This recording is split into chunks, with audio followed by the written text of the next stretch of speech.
All right, guys, let threes and fours. We're going to talk about command and staff roles. Some of y'all missed class.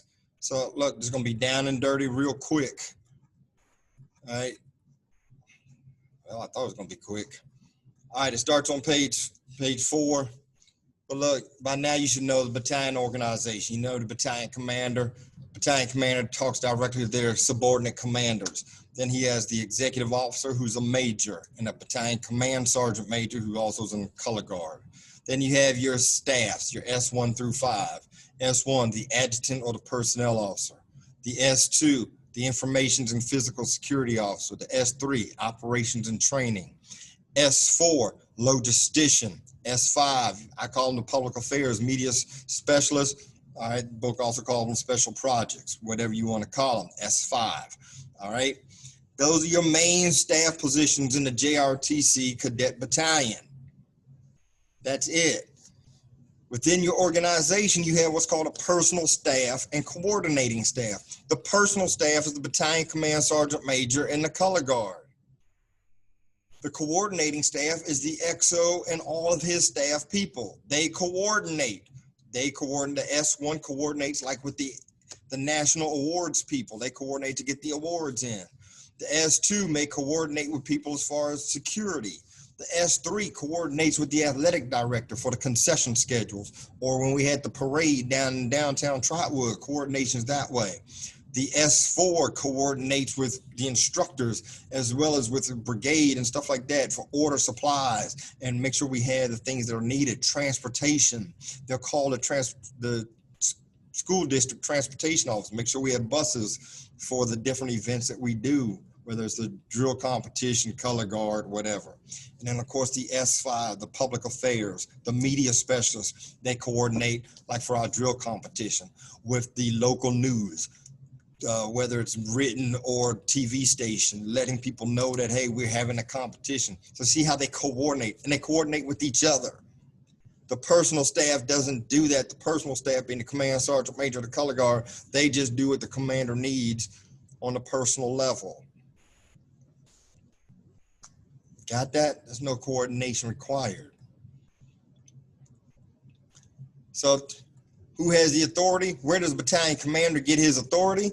Well, the commander and all the key leaders get it from me, the senior Army instructor, Lieutenant Colonel Odell A. Graves. That's where they get their authority. As cadets, you don't have any legal, even though you act like an officer, we try to treat you like an officer, you don't have any legal authority, not like in the Army, all right? But if we want to give you the authority so that you can practice and exercise it, it comes from me, all right?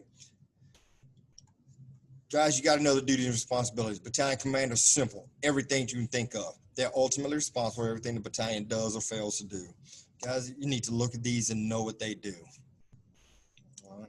Then you got your staff responsibilities. You got to know who is the staff. All right, I told you who the personal staff is. I told you who the coordinating staff is. You've got to know this. You got to know their rank. All staff are captains except for the S3, who's a major. The battalion XO is a major. The battalion commander is a lieutenant colonel. You've got to know this, guys. This is your 3rd and 4th year of ROTC. You should know this and know it cold. This should be nothing but a review for you about what the command sergeant major does. The executive officer, you should know he's second in command and what he does. All right, he makes sure that he's on top of everything.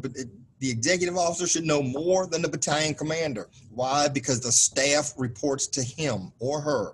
The staff should be telling the XO everything they're doing and the status of it. If not, then it's wasting time. Then all the staff. Guys, you got to know all these staff positions, they're all responsible for basically the same thing in some aspects. Everybody has a section of the JPA. That's that joint inspection, that annual inspection that we have coming up in April. I told you all today, 1 December, this morning, brigade came down and did a pre-inspection. It has already started, folks. It doesn't matter about COVID. The Army keeps moving. ROTC keeps moving. It's coming. You need to know the S1. What does the S1 do? The personnel officer, the S2, the S3, the S4, the S5. Guys, if you don't know this, we've talked about it in exhausting detail. All right. You got to know about the organizations, the staff coordinations, inspections. What is a visit and an inspection? Guys, if you don't know the difference between a visit and an inspection, get in here and read about it. I told you we had a visit today. The inspection is in April. A visit, they come to help you. The inspection, they're there to evaluate you. What is a conference, a briefing, and a report? All right. Conferences oftentimes take the place of a visit.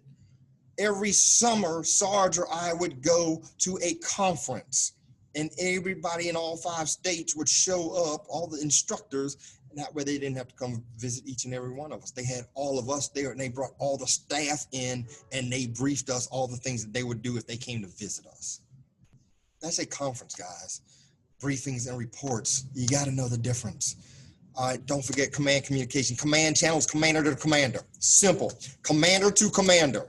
If it's staff to command, subordinate commander, it's a staff communication. It's staff channels. If it's commander to commander, it's a command channel. If it's staff to staff, it's a staff channel. Simple. If it's not commander to commander, it's not a command channel. Can the brigade S1 tell the battalion S1, give them an order? Even though the brigade S1 is probably a major, the battalion S1 is a captain. Major outranks captain. Can the major give the direct order to the captain? No. They can give them recommendations, ideas, suggestions. It's got to come through command channels, commander to commander, and then that commander would tell the XO, who would then tell the battalion S1. Now it's an order. Staff channels do not have authority, command authority. Command channels do. Guys, I told you it's going to be down and dirty. I hope that helps you. Please, if you haven't studied your rank, you need to study it. If you don't, if this sounded all Greek to you, get on it. All right, guys, good luck on your quiz.